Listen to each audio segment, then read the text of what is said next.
Hey everybody, I hope things are going well.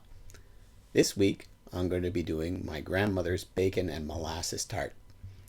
It's a very simple recipe, very few ingredients, and it comes out of a time when food shortages and food security was an issue. My grandmother was born in the late 1800s and raised a family during the Great Depression. And this recipe doesn't have any luxury items such as sugar or eggs or yeast in it. Using very basic ingredients, and she was also using molasses and bacon. Most farms in those areas had a hog, and molasses was the most affordable and common form of sweetening to be found.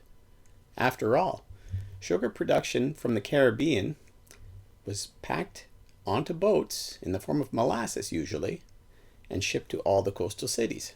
Refined sugar was reserved for very, very wealthy people.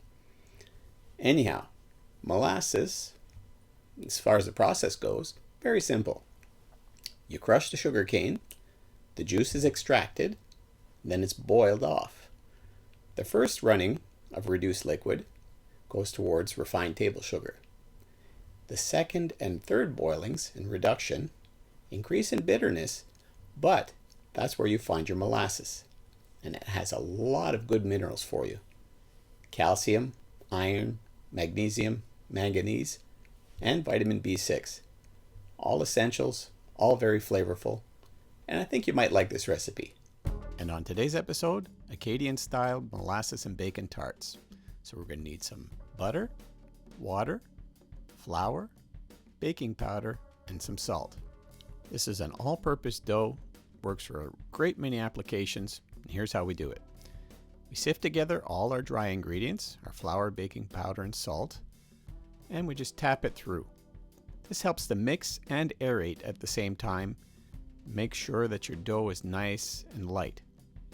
Then we simply add our wet ingredients, our fat, until it makes a granular looking appearance, and then we gradually incorporate the water so it binds together. And that's your basic dough.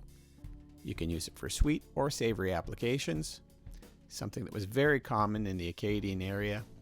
And once that's all mixed together, we just wrap it up and we let it rest for 20 minutes.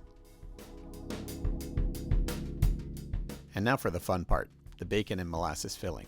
So you're going to need the following: molasses, bacon, flour, and boiling water in the proportions that I indicate below. Next, what we're going to do is we chop up our bacon into nice long lengths, and then we dice it up on the cross, just like this. You want something approximately 1/4 inch thick all the way around. If it's a little bigger, that's okay too. Just trying to make sure it's uniform whenever possible. Then we put all the bacon into a pan on medium-high heat and we brown it.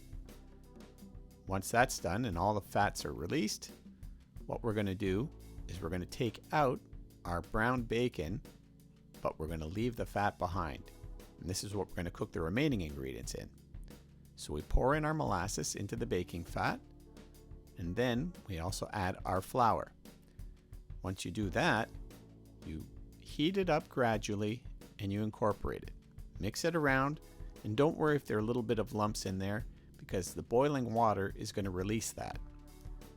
So we mix our molasses and flour together, and then we add our boiling water, lower the heat, and you wait for this mixture to thicken up, almost like a jammy consistency, and then we return our browned bacon to the mix. Incorporate that, and your filling is done. And now for the assembly of our pie. It's really straightforward. We take the dough that we made earlier, and we roll it out to about 1/8 of an inch thick. Start from the middle and work your way out. Then we line some pie molds with this dough, and don't worry, leave some overhang, and we're going to fill it up with our bacon molasses mixture. Now this is a raw dough, so you don't have to blind bake it or pre-bake it. We're doing everything all at the same time. Put everything into a preheated 400-degree oven for 20 minutes, and then you simply trim the overhang and make your pies nice and presentable, something like this.